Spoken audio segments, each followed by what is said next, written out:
Hey guys, welcome back to FPL Fran for the penultimate cheat sheet of the season.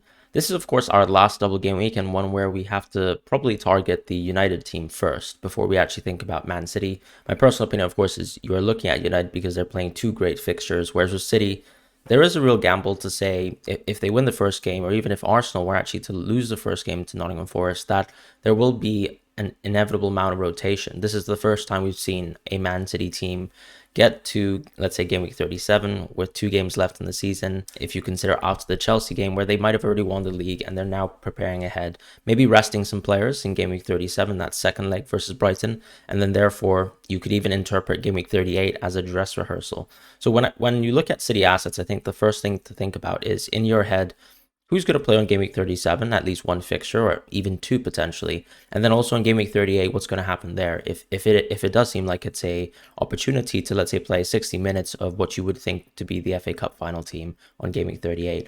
But let's actually get started with the midfielders. Gross is someone that I've dropped.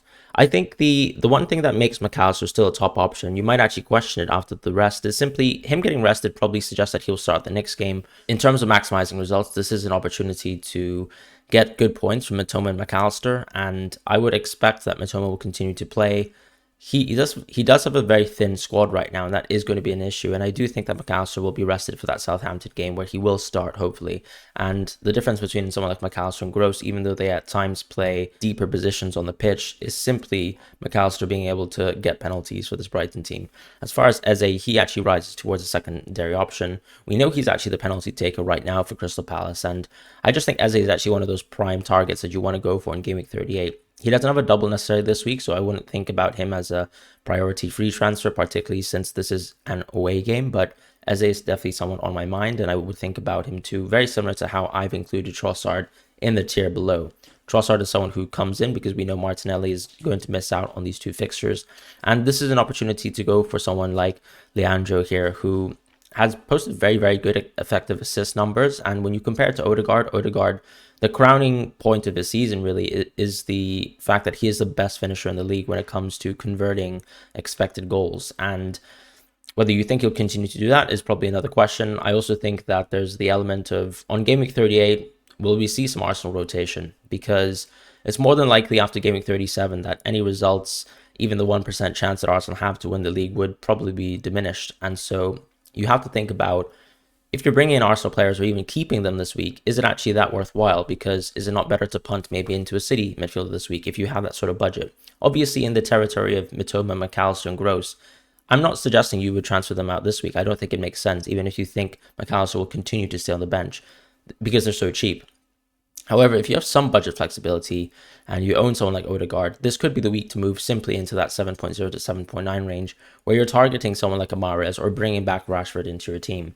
Grealish is someone that I've dropped because I think he is actually the first choice left winger in the City team. But the question is, does he continue to get rotated? Because after, let's say, Arsenal might beat Nottingham Forest and Chelsea were to face Man City, where Man City probably would have won the league at that Chelsea game, then that Brighton game is probably one where he gets rested. And we know based on underlying numbers this season that Grealish is someone that isn't worth targeting. He is someone who we would choose because he's nailed. And now you're looking at an opportunity here in this game week where Mahrez and Foden in particular could actually have the same amount of minutes as Grealish. And on that assumption, I would actually say Grealish is not really a great option. However, Antony I think is, and it is more about how Antony has locked down that right wing position, not necessarily as a 90-minute player like a Bruno Fernandes, but as someone who is going to start, in my opinion, those two games, Bournemouth and Chelsea. Whereas if you look across the board to someone like Sancho, he's not someone who's necessarily going to start if Rashford is fit. And with Eriksen, of course, I mean, you're still looking at someone who's a little bit more deeper, doesn't have the penalties like Bruno, so not really a serious option when it comes to targeting United. So I would say with the unique position that Antony is in is that he is so cheap, where compared to Bruno, who's actually very, very tough to actually squeeze into your team, I would probably go for Antony as a replacement. If you're going for Bruno for a -4, I do think Antony is sitting there waiting in the wings as a good secondary option to think about instead of taking that hit. Gakpo, not really a serious option. We've also seen him play in midfield in recent games. And so the holding position that he sometimes plays isn't really going to be beneficial for FPL. I think also when you look at Darwin also coming out of the lineup, that has somewhat changed Salah's role in the team too, and arguably also Gakpo's. And for that reason, with potential rest as well, since they have a very deep squad when it comes to the attack, I don't think Gakpo's that great of an option to round the season out with. As far as Foden, as I said, he could actually get 2 out of 2 starts. More than likely going to get 1 out of 2 starts because I'm assuming that Mahrez will play on the right wing in the first game. However, this is still a good opportunity to target someone like Foden because, as I said, he is someone who has great underlying stats. Also, when you look at actual stats, there's conversions to goal, conversions to assist, he is the City player with the most amount of goals and assists per 90 this season. And so when you have an opportunity to target Foden, then it would make sense. However, I do think the priority this week, when you look towards the premium players, is going to be Fernandes. So for me, Fernandes is that midfield priority target that everyone should try to target if they have 2 free transfers. But if you are looking towards Fernandes for a -4, this is where I say you can look at players like Anthony. You could also look at some of the City punts available that are cheaper than Fernandes and probably within your reach with 1 free transfer. As far as the forwards, just moving over to that, we have Solanke dropping. Simply, the United game is terrible. And then Everton, that last game in the season is probably a game where we might actually consider DCL as an option. DCL is not someone that's going to be on the cheat sheet today, this week, but he will probably feature on GameWeek 38, where you could target Bournemouth effectively there. Alvarez is someone who rises because we have seen, of course, some news about KDB. I don't have enough information to really comment about his personal issues or even, for example, the shouting at Pep. I don't think that really makes a huge impact, if we're being honest. Players do get mad. Coaches understand that. I don't think KDB is going to lose his position in the team or something like that. But it does mean that KDB has been run to the ground effectively with these last 2 Real Madrid matches. You could see he was tired. He has been an early sub, so this is an opportunity for maybe Alvarez to actually come off the bench and play 30 minutes versus Chelsea, and then actually start the game versus Brighton, where they effectively would have won the league, and that's a great opportunity to rotate.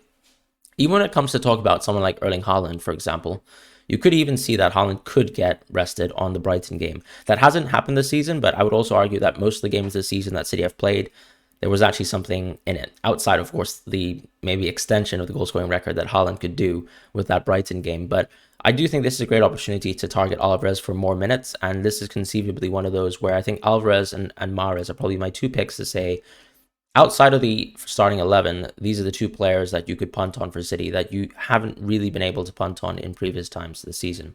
Wilson remains as a top option, and Isak falls. The Wilson thing is, of course, part of it is hindsight. Part of it, too, is the fact that Wilson has some of the best non-penalty expected goals numbers from the restart. I believe he's second below Haaland.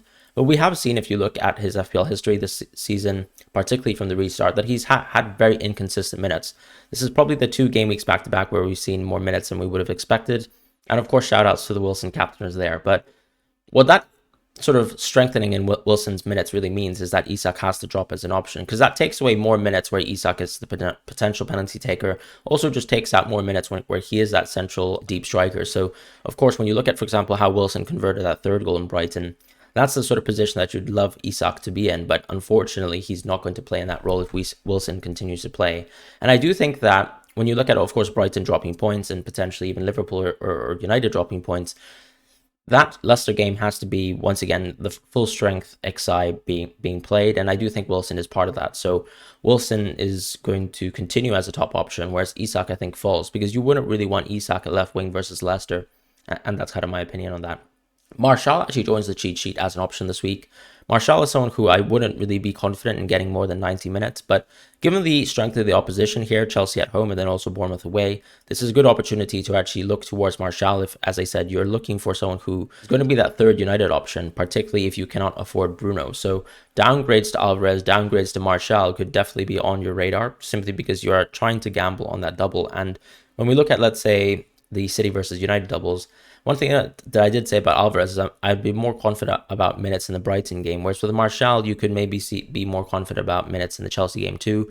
So that's actually a huge benefit. And not to mention, of course, that loose game when you compare fixtures to fixtures is Bournemouth away versus Brighton away, where Martial might get a little bit less minutes.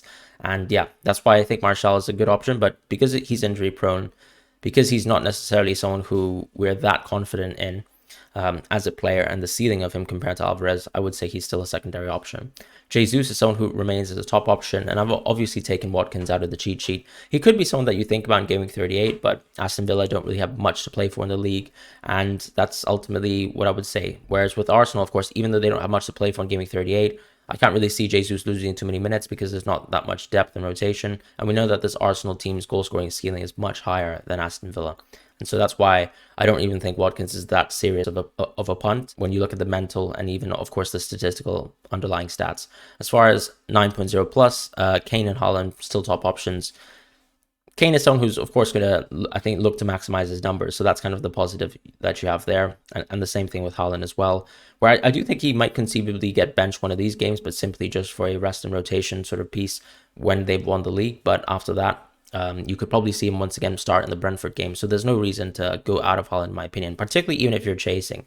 So a topic this week will be about captaincies too, and people will be thinking about whether they actually go away from a Haaland captaincy.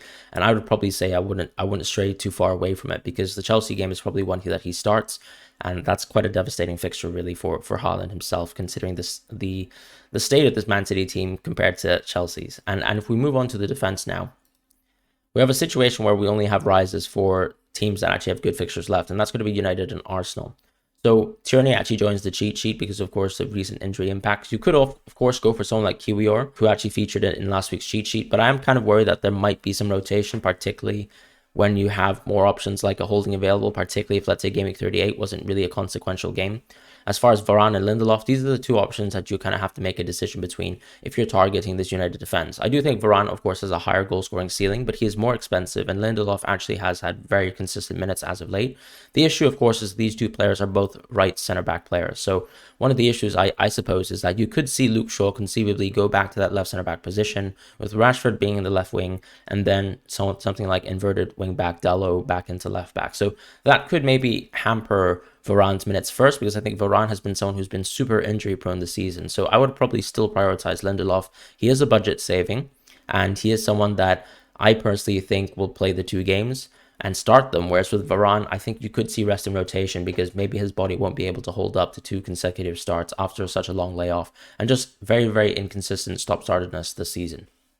As far as someone like a Pedro Porro, he has two good fixtures left, but I do think Tottenham's defense is suspect, and that's one thing that kind of overrides the Arsenal and United players for me when it comes to even considering Pedro Porro as a serious option. As far as the 5.0 to 5.4 picks, Gabriel and White rise for the very same reason that Tierney is featuring on the cheat sheet. Simply, Arsenal have two great fixtures left. We know that they're a very good away defense.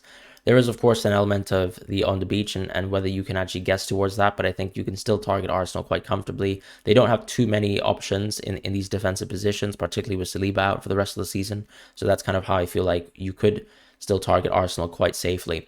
As far as City, we need to talk about what City options are the most reasonable. I think Diaz, of course, is the one that's the most consistent and the one that I would probably target for nailed minutes in the City team, particularly since we've seen that Stones has been given a lot of minutes to rest, and Akanji actually has played a lot of minutes because of Ake's injury. So we saw Akanji play versus Real Madrid in that left centre-back position. He's played actually quite a few minutes now because of the injury. And maybe with Ake coming back, or even Laporte sharing some minutes, you could see Akanji get some rest, even Diaz get some rest, and that's my issue really. If they win that game versus Chelsea, there's a great opportunity here to just simply rest these defenders, and that's a very tough situation to be in if you're actually going to be looking towards a Man City defender this week. If you already own a Man City defender, I probably wouldn't try and side grade them around.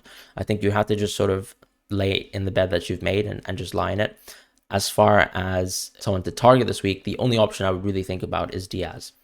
And if we move on now towards the keepers, the only two changes are Pope going down and then Alisson going up.